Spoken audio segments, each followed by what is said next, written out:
والصلاة والسلام على أشرف المرسلين سيدنا محمد وعلى آله وصحبه أجمعين. ربنا تقبل منا إنك أنت السميع العليم وتب علينا إنك أنت التواب الرحيم. اللهم انفعنا بما علمتنا وعلمنا بما ينفعنا. Ya Allah, manfaatkanlah kepada kami apa-apa yang telah Engkau ajari kami. Ajarkanlah kami apa-apa yang bermanfaat kepada kami. Wazidna ilma, dan tambahkanlah kepada kami ilmu. Sallallahu alaihi sayyidina Muhammad wa ala alihi wa sahbihi ajma'in. Walhamdulillahi rabbil alamin.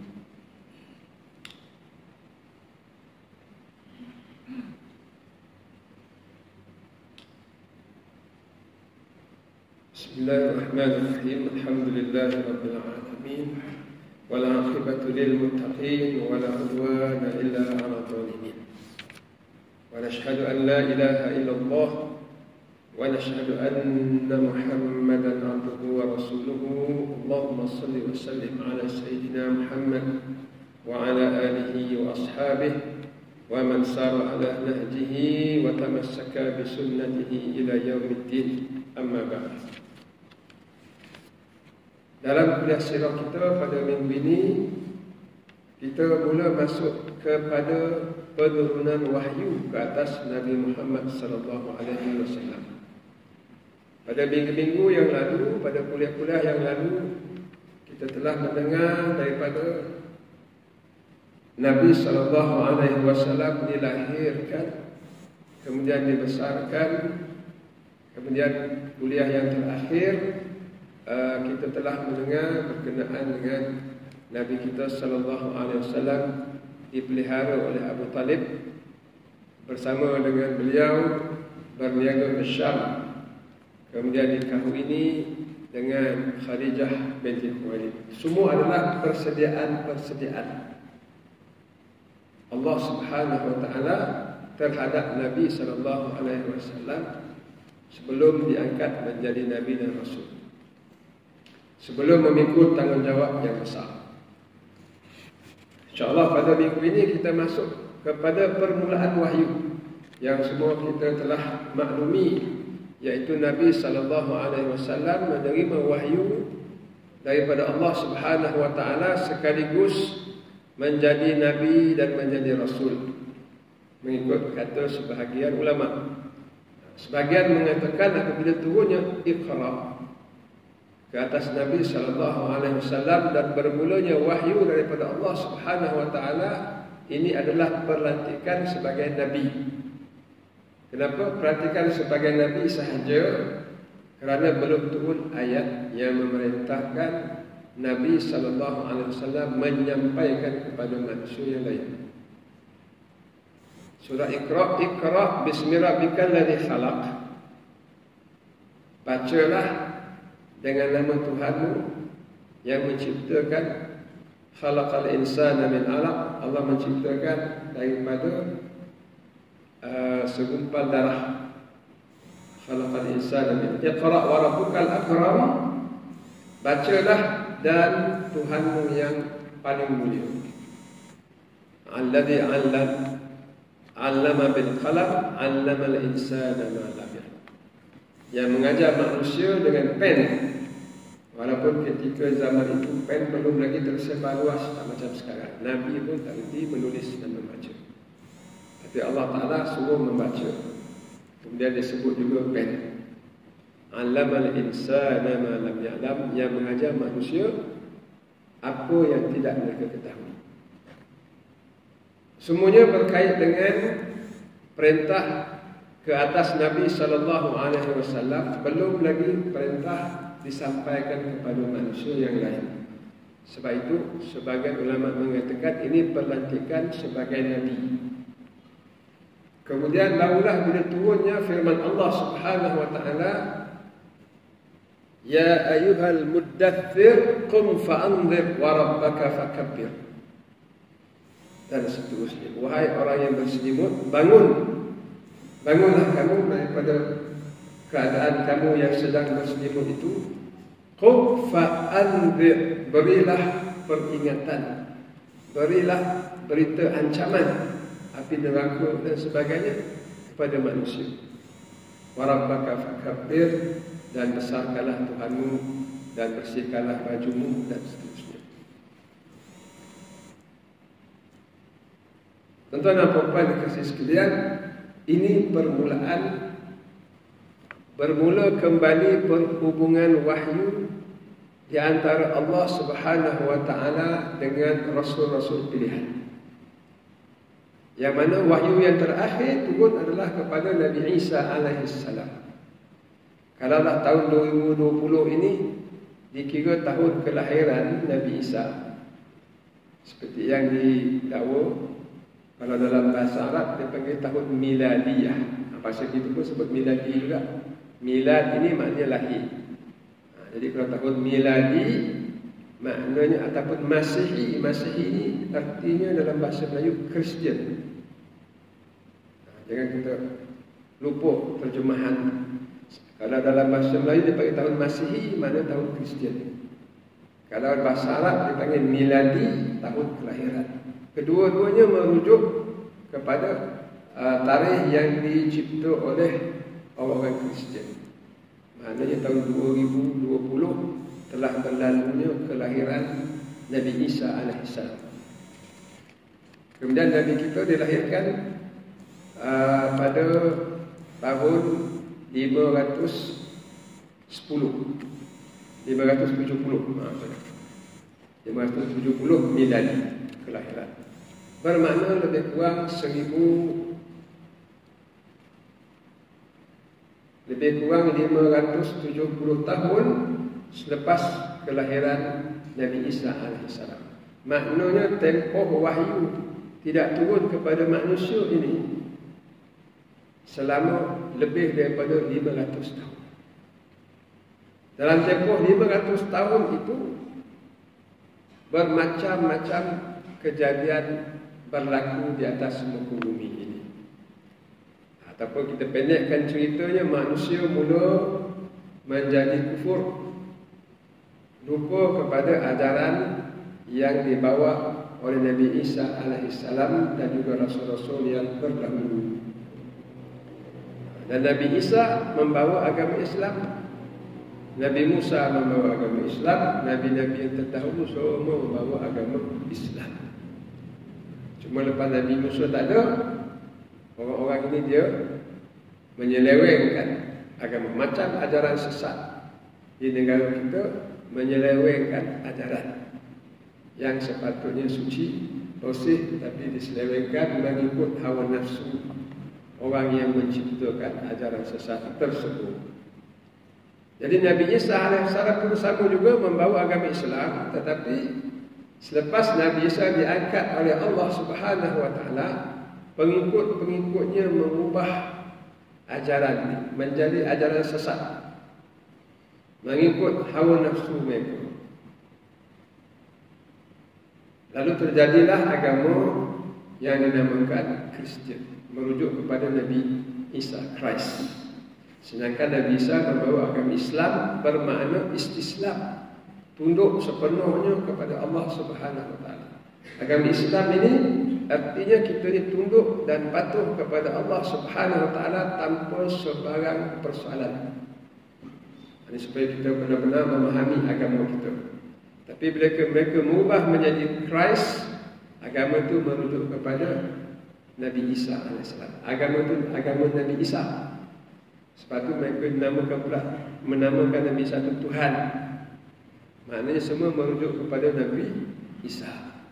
Kan hawa nafsu itu. Cuma manusia ni bukan dia tak cerdik, dia cerdik. Lalu mereka bertanya, kalau Nabi Isa Tuhan, maknanya Nabi Isa ni baru, Tuhan itu baru. Dia baru dilahirkan. Maknanya ada ke Tuhan sebelum Nabi Isa? Habis itu Nabi Musa macam mana? Jadi orang yang bersoal pula. Nabi Musa yang datang sebelum Nabi Isa, siapa Tuhan dia? Kalau Nabi Isa Tuhan? Ya tak, ya juga. Ada apa itu Tuhan juga. Dah dua pula lah. Ya? Kemudian Nabi Isa tak ada. Kalau Nabi Isa tak ada, macam mana? Tuhan dah tak ada lah kalau macam tu. Ada lagi Tuhan ketiga. Maka jadilah tiga dalam satu. Tapi kata Tuhan satu. Satu dalam tiga. Tapi macam satu, tiga dalam satu. Jadi satu dalam tiga, tiga dalam satu, satu dalam tiga. Sampai sekarang orang Kristian masih tak faham apa dia tiga dalam satu, satu dalam tiga ni. Tetapi agama ini ataupun ajaran sesat ini, iaitu ajaran sesat Kristian, tersebar dengan luas sampai ke negara kita. Dan tiga dalam satu, satu dalam tiga ni hanya lebih kurang 350 tahun sahaja selepas Nabi Isa diangkat oleh Allah. Tak lama. Ajaran sesat ni kalau nak jadi tak lama. Sebab manusia ni sifatnya bernafsu.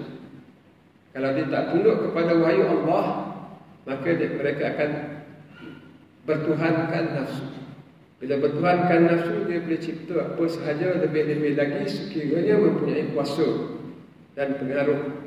Kalau siapa yang ada mempunyai kuasa dan pengaruh dan nafsu bertengget menjadi raja dan menjadi Tuhan pada diri dia, lagilah pengaruh di dalam masyarakat itu lebih kuat dan lebih meluas. Dan ini yang berlaku dalam ajaran Kristian. Jadi dunia dalam keadaan gelap. Maka Allah Subhanahu wa taala mengutuskan Nabi Muhammad sallallahu alaihi wasallam pada tahun 610 miladi. Lebih kurang 610 tahun. Lebih kurang 600 tahun selepas zaman Nabi Isa alaihissalam. Turun balik wahyu. Kali yang pertama kepada Nabi Muhammad sallallahu alaihi wasallam baca Iqra ni maknanya Allah Taala akan menurunkan kembali ilmu yang selama ini telah sesat sepanjang ratusan tahun. Dan ilmu ini dan Al-Quran ini adalah petunjuk akhir zaman. Dan Allah Ta'ala telah menghadkan, menentukan dia akan turunkan Al-Quran ini berperingkat-peringkat selama 23 tahun, takat tu je. Selepas itu, sebelum Nabi wafat, Quran pun sempurna. Kita pendekkan cerita dia. Tahun terakhir apabila Nabi SAW diwafatkan oleh Allah Subhanahu wa taala, turun ayat yang terakhir, al-yauma akmaltu lakum dinakum wa atmamtu 'alaikum ni'mati wa raditu lakumul Islam dinan. Pada hari ini aku telah sempurnakan untuk kamu agama kamu. Dan aku telah cukupkan untuk kamu nikmat aku, dan aku redha Islam menjadi agama kamu. Kamu tu bukan semata-mata Nabi Muhammad sallallahu alaihi wasallam sahaja. Sebab itu ataupun baginda adalah nabi yang terakhir. Quran adalah kitab yang terakhir, yang takkan turun lagi 600 tahun lepas tu, yang takkan turun lagi 1000 tahun lepas tu, yang tak turun lagi 2000 tahun ke 1 juta tahun ke, tak turun lagi dah. Maknanya Al-Quran itu adalah petunjuk sampai hari kiamat. Apa yang terkandung dalam Quran, itulah dia petunjuk daripada Allah Subhanahu wa taala yang mesti kita hidup dengannya dan kita berjuang untuknya. Jadi bermulalah kembali wahyu kepada Rasulullah sallallahu alaihi wasallam. Ini hakikat wahyu ni sangat penting. Maknanya perhubungan petunjuk dan bimbingan dan panduan untuk kita pada hari ini adalah Al-Quran. Kemudian yang menjelaskan Al-Quran juga adalah wahyu, iaitu hadis-hadis Nabi sallallahu alaihi wasallam. Wa anzalna ilaika dzikra litubayyana lin-nasi ma nuzzila ilaihim. Dan kami telah turunkan Al-Quran itu kepada kamu wahai Muhammad, supaya kamu menjelaskan kepada manusia Al-Quran yang diturunkan kepada mereka. Bermakna hadis adalah penjelas kepada Al-Quran. Bila Nabi pun dah tiada, Al-Quran pun dah berhenti, maka dua-dua ini sempurna sebelum ataupun ketika wafatnya Nabi sallallahu alaihi wasallam, dan menjadi petunjuk sampai hari kiamat. kita tidak boleh menerima orang yang berkata mimpi jumpa Nabi, kemudian Nabi bagi satu zikir tambahan. Ini tak boleh. Aku bermimpi ataupun guruku ataupun syekh aku bermimpi jumpa Nabi, dia pergi umrah tahun lepas, dan dia bermimpi Nabi bagi satu zikir dekat dia. Mimpi itu, ya, zikir itu penenang jiwa dia, tetapi zikir itu bukan untuk diamalkan. Sebab apa? Kalau ada zikir yang sunat diamalkan, zikir itu telah pun ada di zaman Nabi. Apabila Nabi wafat sahaja, tutup. Itulah dia penghabisan hadis Nabi, itulah dia penghabisan Quran. Hari ini aku telah sempurnakan untuk kamu agama kamu. Jadi ulama mengatakan siapa yang masih beriktikad selepas tiadanya Nabi, selepas sempurnanya Quran, ada lagi semalam kemarin orang Nabi bagi satu hadis lain, maka itu bertentangan dengan ayat Al-Quran hari ini, iaitu hari tahun 632 miladi, tahun Nabi lahir, tahun Nabi meninggal, diwafatkan dulu. Maka bertentangan dengan ayat Al-Quran yang mengatakan aku telah sempurnakan agama kamu. Tutup. Maknanya apa yang berlaku sekarang, besok, tahun depan, 10 tahun lagi, 1 tahun, rujuk saja Quran dan hadis yang telah sempurna. Jangan ada yang mendakwa bahawa berjumpa Nabi kemarin dapat lagi satu lagi potongan hadis. Sebab ada tengah-tengah berkursus ke, berkuliah ke, ada yang tahu WhatsApp, Ustaz, zikir ni macam mana Ustaz? Dapat daripada mana ni? Entah, ada orang bagi. Tengok-tengok balik. Kita rujuk kepada hadis. Kan tak susah nak rujuk hadis. Semua dalam komputer. Rujuk hadis tak ada. Tak ada dalam hadis. Jawapan kita, dia tak ada di dalam hadis. Ini mungkin dapat daripada siapa-siapa. Dapat daripada manusia. Kalau dapat daripada manusia, dia bukan daripada wahyu. Wahyu ni Quran dan hadis sahaja. Wahyu ni Quran dan hadis. Al-Quran wahyu, isi kandung pengertian dan lafaz. Lafaz itu pun wahyu. Hadis pengertian, isi itu wahyu. Tapi lafaznya lafaz manusia. Lafaz Nabi SAW. Wa ma yantiqu 'anil hawa in huwa illa wahyu yuha. Dan Nabi tidak bercakap daripada nafsu dia, in huwa illa wahyu yuha. Tetapi apa yang Nabi cakap itu adalah wahyu yang diwahyukan kepada dia. Dua saja wahyu, Quran dan hadis. Bila tak ada Nabi, tak ada lagi wahyu yang turun berupa Quran ataupun berupa pengertian. Maka yang berlaku selepas itu, selepas tiada Nabi, takut daripada hawa nafsu, takut daripada syaitan. Tapi ada yang mendakwa pula kalau mimpi jumpa Nabi, syaitan tidak boleh menyerupai Nabi, seperti mana yang disebut di dalam hadis. Kalau mimpi jumpa Nabi, syaitan tidak boleh menyerupai Nabi. Persoalannya, kita tahu ke siapa Nabi?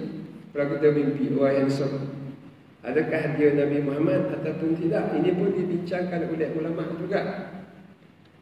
Sebab berlaku di zaman sahabat, tabi'in tidak pernah melihat Nabi, sahabat melihat Nabi. Itu dia segi takrif. Lalu seorang sahabat berkata, aku bermimpi jumpa Nabi. Lalu merujuk kepada sahabat, sebab sahabat yang nampak rupa Nabi. Lalu sahabat bertanya kepada dia, cuba terangkan rupa tu macam mana. Sahabat pun tak terima 100%. Lalu dia kata, aku mimpi rupa macam rupa cucu dia Hasan. Lalu sahabat kata, kalau macam itu betul. Memang cucu Nabi Al-Hasan bin Sayyidina Ali ini ada irai-irai Rasulullah SAW. Tapi kefahaman daripada kisah ini, sahabat bertanya macam mana rupa dia. Bukan sahabat terus orang dia bermimpi jumpa Rasulullah SAW, terus kata itulah Rasulullah. Tak, ditanya dulu macam mana rupanya. Baik, hari ni kalau orang mendakwa mimpi jumpa Rasulullah SAW, dia tanya kepada Cik Mat, macam mana Cik Mat nak terima ke tidak? Cik Mat pula tanya macam mana Rahman dia, Rahman dia macam mana? Cik Mat pun tak tahu. Macam mana Waman Rasulullah sallallahu alaihi wasallam. Jadi kita kena elakkan daripada berlakunya penyimpangan demi penyimpangan. Itu penting kita kena jaga. Islam ini daripada Al-Quran dan daripada hadis sahaja. Jadi balik kepada kisah tadi, bila turunnya wahyu kepada Nabi sallallahu alaihi wasallam, itu bermula kembali hubungan wahyu di antara Allah Subhanahu wa taala dengan manusia. Ini satu nikmat dan satu anugerah Allah taala kepada kita. Dan Allah taala pun menyebut nikmat, al-yauma akmaltu lakum dinakum wa atmamtu alaikum ni'mati. Ni'mati wa raditu lakum al-islam madinah. Hari ini aku sempurnakan untuk kamu agama kamu. Aku telah cukupkan untuk kamu nikmat aku. Apa dia nikmat itu? Islam. Nikmat itu hidayah Allah. Nikmat itu adalah petunjuk Al-Quran. Selesai. Nikmat itu adalah Rasulullah sallallahu alaihi wasallam, petunjuk bagi manusia. Jangan ada lagi yang menambah-nambah selepas itu. Kalau ada orang mendakwa, tahun lepas guru saya jumpa Nabi kat Mekah masuk umrah, ni bacalah hadis, bacalah zikir ni. Zikir itu terujuk dalam Bukhari, Muslim, Sunan Ibnu Majah dan Tirmizi dan sebagainya. Tak ada. Bila tak ada, maknanya dia bukan hadis, benda baru. Kalau kita terima yang ni, apa yang menghalang Cik Din pula cakap dia jumpa juga Nabi semalam? Apa yang menghalang pula Cik Rahman pula dia besok tahun depan dia pergi umrah, dia pun jumpa Nabi ataupun di rumah dia, maka akan bertambah-tambahlah zikir tak habis-habis. Itu baru zikir. Kalau hukum hakam,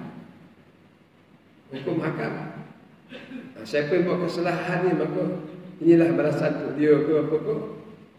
Itu pun kalau dia anggap zikir itu hadis, hukuman itu pun hadis, maka akan baca lagulah syariat Islam. Kenapa kita cerita sikit berkenaan perkara-perkara seperti ini? Nak menggambarkan macam mana apa yang Nabi Isa alaihissalam bawa.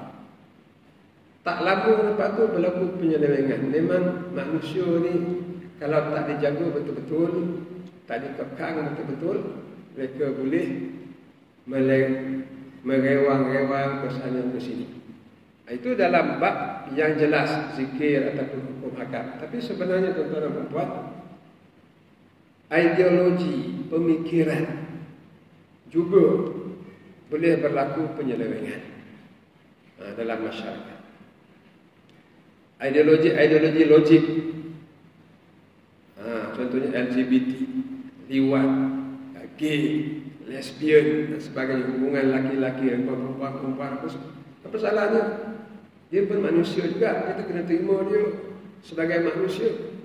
Itu semua pemikiran sonsang yang mana kalau diukur dengan Quran dan hadis tak ada tempat di dalam masyarakat. Itu sebagai contoh. Dan banyak lagi ideologi, pemikiran manusia yang sonsang yang menyerang umat Islam pada hari ini. Kenapa ini berlaku? Kerana menyimpang daripada wahyu Allah Subhanahu wa taala.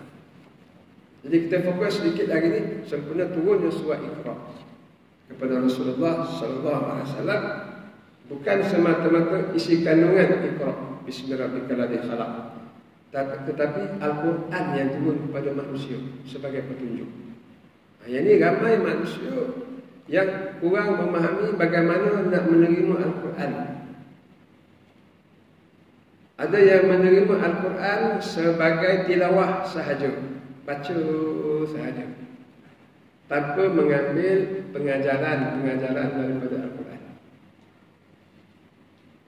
Ada manusia yang mengambil Al-Quran ini semata-mata penyelidikan ilmiah,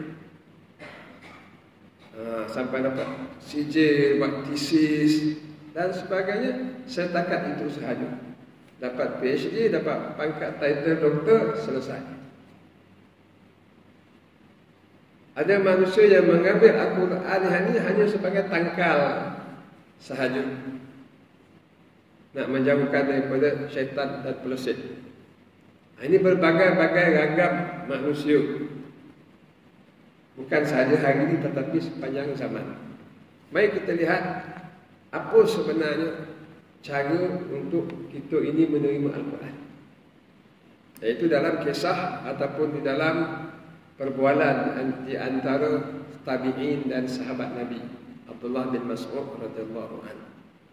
Mereka orang tabi'in tidak pernah melihat Nabi. Lalu mereka bertanya kepada Abdullah bin Mas'ud radhiyallahu anhu, bagaimana kamu dengan Nabi dulu? Kami tak pernah jumpa Nabi. Cubalah cerita sikit macam mana kamu jumpa Nabi. Macam mana bergaul dengan Nabi. Abdullah bin Mas'ud kalau nak cerita berjumpa dengan Nabi ni panjanglah cerita, seminggu tak habis. Sebab mereka hidup dengan Nabi ni berpuluh-puluh tahun. Sejak sebelum jadi Nabi lagi, ya, Abdullah bin Mas'ud muda lagi lah sebab apa ni generasi yang muda sedikit.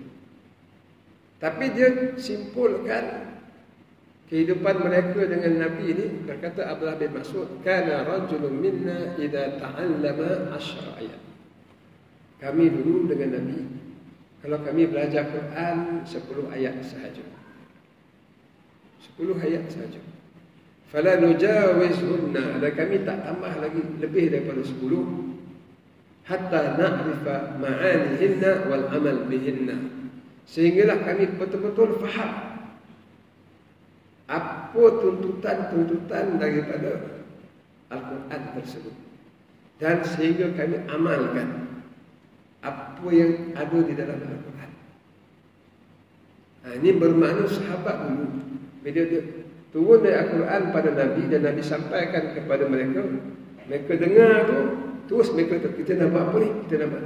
Mereka bincang macam mana nak buat. Kemudian bila mereka berjumpa di pasar ke di mana ke, mereka saling bertanya, yang itu yang 10 ayat tu awak dah buat tak? Saya dah buat tak? Saya belum lagi, tapi besok saya nak buat. Lebih kurang macam tu. Makna sifat mereka ini mengamalkan Al-Quran. Kalau kita nak bandingkan hari ini macam pelajar sains lah, dia nak masuk lab, nak masuk makmal. Jadi mereka bincang, lepas tu mereka masukkan bahan kimia ke apa, lab. Macam orang bengkel juga, dia tengok enjin kereta punya lukisan macam mana, kalau salah silap terus pergi kat enjin, baiki enjin. Jadi tengok manual, terus buat. Tengok arahan, terus buat. Macam tu sahabat-sahabat Nabi dahulu. Mereka dapat Quran, ayat-ayat Quran, mereka tak terus mengkaji. Kemudian lepas tu tengok TV pula, bergurau kat kedai. Kemudian dia baca balik, kemudian dia bersembang. Maknanya Al-Quran tu bukan untuk diamalkan. Ini berlaku kepada umat-umat selepas itu. Ini yang kita hendak hayati. Bila kita bincang turunnya wahyu yang pertama kepada Nabi sallallahu alaihi wasallam, dan alhamdulillah selepas ini kita akan masuk zaman Muhammad menjadi Nabi dan Rasul. Bermulanya perjuangan Rasulullah sallallahu alaihi wasallam. Dan apa yang Nabi cakap selepas turun daripada Gua Hira, semuanya hadis. Sebelum Nabi terima wahyu, Nabi manusia biasa. Dia bukan hadis. Tapi lepas dia terima wahyu, semua yang Nabi cakap itu adalah petunjuk daripada Allah Subhanahu Wa Taala, berupa hadis-hadis Nabi. Tapi macam mana Nabi terima Al-Quran? Nabi terima Al-Quran untuk diamalkan. Kemudian Nabi sampaikan kepada sahabat untuk diamalkan. Cuba kita tengok. Bila Nabi turun daripada Gua Hira, Allah Ta'ala suruh baca, dan Nabi tak boleh membaca. Ya. Kemudian turun pula wahyu yang kedua. Ya ayyuhal muddaththir, wahai orang yang berselimut, qum fa'anzir, bangun, bagi peringatan kepada manusia, wa rabbaka fakabbir, dan Tuhanmu besarkanlah dia. Apa maksud Tuhan besarkan dia ni? Bukan besar Allah Akbar, tak. Maknanya Allah lebih besar daripada Abu Jahal. Allah lebih besar daripada Abu Sufyan. Allah Ta'ala lebih besar daripada Umayyah bin Khalaf. Itu di antara pemimpin-pemimpin Mekah. Itu dah bagi dia faham macam tu. Kemudian bagi peringatan. Dalam keadaan menggigil, sebab terima wahyu ni Nabi berpeluh-peluh dan menggigil. Seperti biasa, Khadijah bila menggigil dia selimutkan. Lalu dihelak dia selimut. Apa kata Nabi? Qad madha ahdun naum ya Khadijah. Masa tidurlah berlalu. Masa tidur dah berlalu. Ini masa untuk memberi peringatan pada manusia. Dia cepat macam itu. Lalu Nabi mengajak siapa yang hampir dengan dia kepada Islam. Maknanya agama Islam ini peringatan untuk kita. Agama Islam ni bukan untuk simpan diri kita semata-mata. Tak. Tetapi mesti disampaikan kepada orang lain. Lalu dia mengajak isteri masuk Islam. Mengajak sahabat dia yang paling rapat, Abu Bakar, pergi jumpa Abu Bakar. Aku telah menerima wahyu. Kita ada risalah yang baru. Apa kata join sekali? Abu Bakar baru dia kenal kawan dia. Join. Jumpa Zaid bin Harisah, pembantu dia. Kemudian jumpa Sayyidina Ali, sepupu dia. Dia besar sekali dengan Sayyidina Ali. Sayyidina mungkin muda sikit lah ya. Tapi sama-sama di rumah Abu Talib, ayah kepada Sayyidina Ali.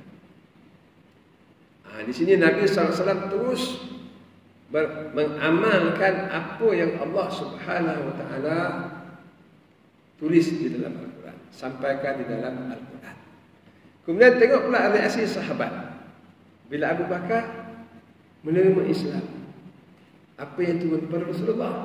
Ya ayyuhal mudaththir, wahai orang muslimun, baik. Kum fa'anzir, baik, saya pun telah melalui masa selimut ni. Fa'anzir, berilah peringatan. Oh, aku kena bagi peringatan. Lalu Abu Bakar mengajak sahabat-sahabat yang dia kenali. Cuba tengok sahabat yang dia ajak. Osman bin Affan, Zubair bin Awam, Talhah bin Ubaidillah, Sa'ad bin Abi Waqqas, Abdurrahman bin Auf. Ini yang diajak oleh Abu Bakar di permulaan Islam. Kumpulan yang kedua Islam diajak oleh Abu Bakar As-Siddiq. Maknanya tuan-tuan, Abu Bakar ni pun menerima Al-Quran terus diamalkan. Kemudian apa yang mereka buat? Mereka berkumpul dan mereka membaca Al-Quran dan berbincang sesama mereka. Iqra', bacalah. Lalu mereka membaca sesama mereka Al-Quran. Maknanya walaupun ayat baru sedikit turun, baru Iqra' dengan baru ya ayyuhal mudaththir, baru sikit, tapi mereka dah berkumpul dan berbincang apa kita nak buat. Beginilah sahabat Nabi SAW, begitu cepat Al-Quran ini pada mereka adalah untuk diamalkan. Tapi zaman berubah zaman. Kita lihat umat Islam pada hari ini, dia tengok Quran dekat rak tu, dia tengok. Ya, itu manual. Tapi berapa ramai di kalangan orang Islam yang ambil Quran tu tengok apa yang kita nak buat. Dalam Quran tu bukan 10 ayat, 6,000 lebih sekarang dah komplit. Bukan nak suruh buat sampai 6,000, tapi sekurang-kurangnya hari ni tengok apa nak buat, besok apa nak buat, besok apa nak buat. Ini dia kelemahan umat Islam pada hari ini. Kalaulah umat Islam mengambil Al-Quran ini untuk diamalkan, kita ingat umat Islam tak macam hari ini lah. Mereka akan jadi balik seperti mana sahabat-sahabat Nabi SAW. Sahabat Nabi, pertama mereka berkumpul. Kemudian mereka mengajak sahabat yang lain. Kemudian mereka sama-sama Iqra', membaca Al-Quran dan mengamalkannya. Kemudian mereka menegakkan Islam di Madinah, menegakkan syariat Allah Subhanahu Wa Taala, undang-undang Islam di Madinah. Kemudian akhirnya mereka menjatuhkan kuasa besar dunia, Rom dan Parsi. Rom kalah, Parsi pun kalah. musuh-musuh besar dunia. Walaupun tentera Islam tak sampai bilangan tentera Rom sampai 300,000 orang. Mereka lawan Rom 200,000 di perang Mu'tah. Bilangan mereka 3,000 orang sahaja. 3,000 lawan 200,000 orang. Seorang lawan 80 orang. Tapi disebabkan mereka membaca Quran. Dan mereka tahu dalam Quran kata wa man nasru illa min indillah. Tak ada kemenangan melainkan Allah Taala yang memberi kemenangan. Mana kemenangan bukan kemenangan senjata, bukan bergantung kepada bilangan tentera, bukan bergantung kepada bom nuklear atau apa. Allah nak bagi menang. Kalau Allah nak kalahkan, kalah. Jadi mereka ikut Quran betul-betul, mereka pergi berjihad jalan Allah Subhanahu Wa Taala dan menang. Perang Badar 300 lawan 1,000. 300 tak ada pelengkap apa-apa. Sebab pergi nak pintas rombongan perdagangan, bukan nak perang. Melenggang, sebahagian saja bawa senjata, sebahagian lain melenggang. Jumpa 1,000 tentera. Menang. Kerana apa? Kerana mereka mengamalkan Al-Quran. Lalu Allah Ta'ala menolong mereka. Jadi kita ni nak memanggil kembali umat Islam ini kembali kepada Al-Quran, kembali kepada penghayatan Al-Quran. Jadi cuba kita tengok apakah masalah umat Islam hari ini berkait dengan Al-Quran. Pertama, masih ramai dari kalangan umat Islam, tapi bukan di Indonesia, mungkin di negara pedalaman yang masih jahil. Ada yang walaupun mereka ini agama Islam, tapi jahil langsung tentang Islam. Hanya keturunan sahaja. Ini banyak terdapat di negara-negara yang primitif. Di negara Afrika walaupun Islam, tapi langsung tak tahu Quran pun tak tahu. Ini masalah. Masalah kedua, ada yang tahu Quran tetapi tidak memahami Al-Quran. Sebelum tak memahami Al-Quran tapi tidak membaca Al-Quran. Ini pun banyak. Mereka tahu Al-Quran tetapi mereka tidak membaca Al-Quran. Ini masalah kedua. Ini mana terdapat banyak di negara komunis. Negara yang memerangi Islam berpuluh-puluh tahun, letakkan Islam di bawah negara komunis, sistem komunis, menyerang agama, kemudian merdeka hari ini, Kazakhstan, Kyrgyzstan. Mereka Islam dan mereka tahu Quran, tapi mereka tidak membaca Al-Quran. Sedangkan Al-Quran ini petunjuk dan sahabat-sahabat mengambil Al-Quran itu untuk diamalkan. Masalah ketiga, ada umat Islam yang membaca Al-Quran tetapi tidak memahami dan tidak mahu memahami. Tidak mahu memahami Al-Quran. Baca tetapi tidak mahu memahami Al-Quran. Kalau tidak memahami Al-Quran, bagaimana mereka hendak mengambil petunjuk daripada Al-Quran? Yang keempat, sebagai umat Islam memahami Al-Quran tetapi tidak tahu tuntutan Al-Quran pada diri dia. Dia baca, dia faham, tapi apa Quran tuntut pada dia tak sampai kepada dia. Faham Al-Quran tapi tak ada tuntutan apa. Akhirnya lepas tutup Al-Quran, dia buat kerja-kerja harian yang tidak bersungguh paut, tidak menunaikan tuntutan-tuntutan Al-Quran tersebut. Kemudian ada yang memahami tuntutan Al-Quran tetapi tidak mengamalkan. Kemudian yang keenam, ada yang mengamalkan Al-Quran tetapi tidak memperjuangkan.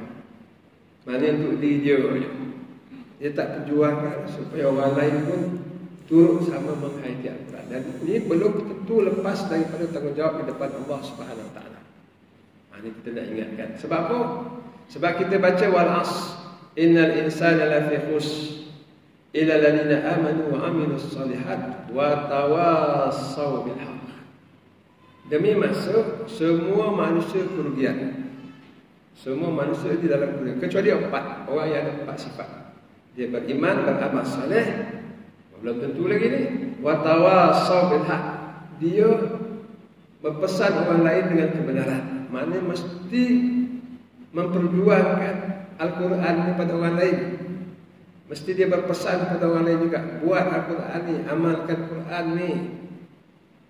Mesti ada belum. Tidak memadai seorang itu dia beriman dan dia beramal saleh untuk diri dia sahaja. Tidak cukup. Jadi jangan kita rasa kita lepas daripada tanggungjawab di depan Allah Subhanahu Wa Taala hanya dengan kita beriman dan beramal saleh, tanpa kita berpesan kepada manusia yang lain. Dia mesti ada 4 sifat. Kemudian berpesan dengan kesabaran. Maknanya bila kita dah mula terang orang, marilah kita mengajar Al-Quran. Al-Quran ni petunjuk untuk kita. Allah Ta'ala sebut Al-Quran ni buat ni, kita kena buat. Lepas tu orang mulalah cakap macam-macam kat kita. Orang akan fitnah kita dan sebagainya. Wa tawassaw bis-sabr. Mesti sabar. Mesti bersabar. Berpesan-pesan dengan kesabaran. Dan yang ketujuh, masalah umat Islam dengan Al-Quran ni apa? Ada yang memperjuangkan Al-Quran bagus, tetapi tidak tahan cabaran. Tak tahan cabaran. Bila kena cabaran, dia mulalah gugur. Aku tak nak buat lah, menyusahkan saja. Jadi inilah permasalahan umat Islam dengan Al-Quran Karim. Kalau kita lihat Nabi SAW dan sahabat Nabi, mereka melalui semua ini dengan berjaya. Memperjuangkan Al-Quran, mereka mengamalkan Al-Quran, memahami tuntutan-tuntutannya, memperjuangkan Al-Quran, dan mereka teguh menghadapi cabaran dalam memperjuangkan Al-Quran Karim. Jadi mudah-mudahan pada minggu ini dengan peristiwa turunnya wahyu kepada Nabi SAW, kita mengamati kembali apakah sikap kita terhadap Al-Quran Al-Karim. Dan ini menguatkan semangat kita untuk memahami Al-Quran, memahami tuntutan-tuntutan Al-Quran. Dan kita dapat memahami tuntutan Al-Quran ini daripada sirah Rasulullah SAW, dan juga kita galakkan diri kita menghadiri sirah kuliah tafsir Quran.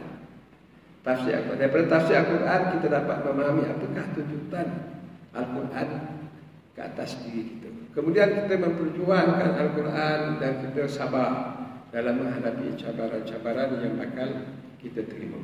Qul qawli hadza astaghfirullah al-azim. Wassalamualaikum warahmatullahi wabarakatuh.